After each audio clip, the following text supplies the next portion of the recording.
જોઈએ ને આપણે એમ થાય કે વાહ, અમારે હજી હમણાં જ તે પાલીતાણા અમારે હિંમતરામ બાપુ ગોંડલિયા બહુ બહુ સરસ વિવેકવાન, અને એનામાં આમ વક્તા, રામકથાના વક્તા, પણ કેટલો એનામાં વિવેક. ઘણું ઘણું અમે બાપુ પાસેથી તો 90 નહીં પણ 100% શીખ્યા છીએ. પણ અમારે હિંમતરામ બાપુ, જુગતરામ બાપુ અમારે ધર્મ ધડો ગાય એવું કોઈ ગાઈ ન શકે. ભલે ગાય છે બધાય, પછી તો રામદાસજી એને બધાય ગાય, પણ અમારે જુગતરામ બાપુ પાલીતાણા, હિંમતરામ બાપુ ગોંડલિયા કથાકાર. અને સમયમાં હું કથા ન કરતો ત્યારે હિંમતરામ બાપુની કથા મેં સાંભળેલી.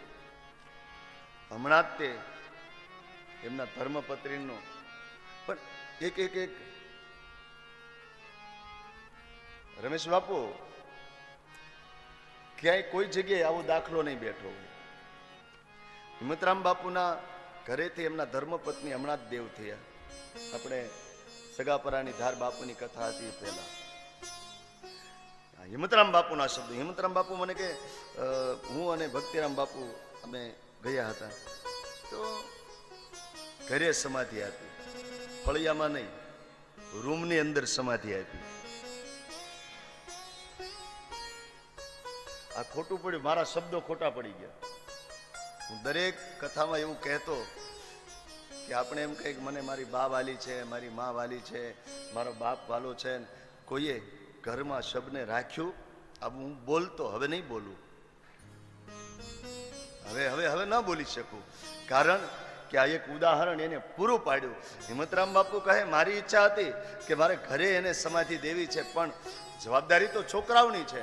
પણ હિંમતરામ બાપુ કહે જે મારી ઈચ્છા હતી ને એ મારા દીકરાએ મને સામે આવીને કહ્યું કે મારે આ ઘરની અંદર મારા બાની સમાધિ દેવી છે. જે રૂમમાં રહેતા એ રૂમમાં એને સમાધિ આપી, પાલીતાણાની અંદર. અમારે મને એમ લાગે કે આ બાવાએ કેવી કથા કરી હશે, આ સાધુડાએ કેવી કથા કરી હશે.